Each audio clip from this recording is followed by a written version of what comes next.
Another important bit of information is that, cotton produces fruit over a very wide window. So it's putting on, it may have mature bolls at the bottom, and at the top it's still flowering. So in the pest management side of things, that creates some challenges because you have to manage insects over a wider time frame. But on the positive side of things, that's why cotton can be produced in some of the very arid regions of the state. And it's one that you can nearly guarantee that it's going to produce something because it spreads its risk over a much wider time frame.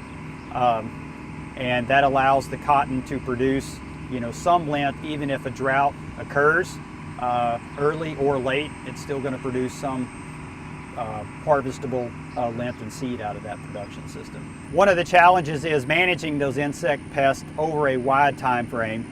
And since the 1960s, we've had a 40% reduction in pesticide use in cotton, again, due to some of the new technologies that have come along. And also those technologies that are being used are much safer than they were back in the 50s and 60s. Many of these active ingredients that are used in some of our pesticides have very low mammalian toxicity, and they're used at literally ounces or less per acre to manage either weeds or insects or pathogens. In the cotton industry and any other agricultural industry, before pesticides are approved and producers can actually use those in the fields, it goes through a very rigid scientific testing from university people, also USDA and some of the other ones. But before any pesticide comes onto the market, it has to be approved by EPA. And in a lot of situations, you're looking at 10 plus years from the time that a product is developed by a company before it's actually implemented into the field. And again, that's to make sure that those products are as safe as possible. They're effective, they don't hurt the crop. So there are lots of things that are being considered in that process. And over the years, we've had a substantial decrease in the amount of active ingredient of those pesticides being applied in cotton and all of our row crops. So some of the pesticides that they approve, one of the things they consider, for example, on insecticides, is not only whether it will kill the pest, but its impact on beneficial insects. Beneficial insects are one of the major things that growers depend on to help manage the pest.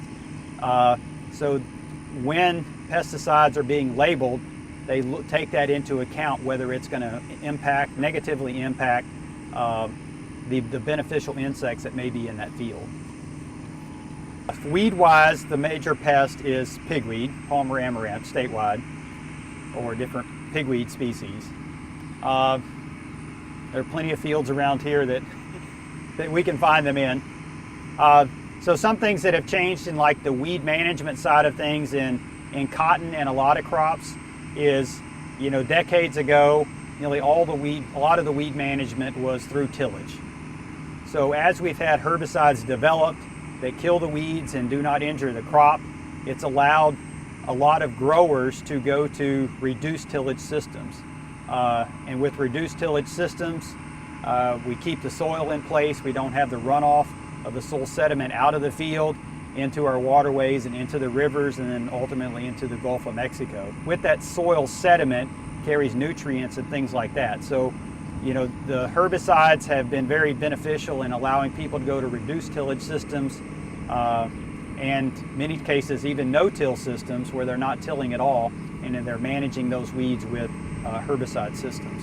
So in referencing reduced tillage systems, basically tillage, if you're not familiar with it, is the moving through the field with some sort of cultivator which disturbs the soil and will pull weeds or cut weeds out of the field as that's going through the field.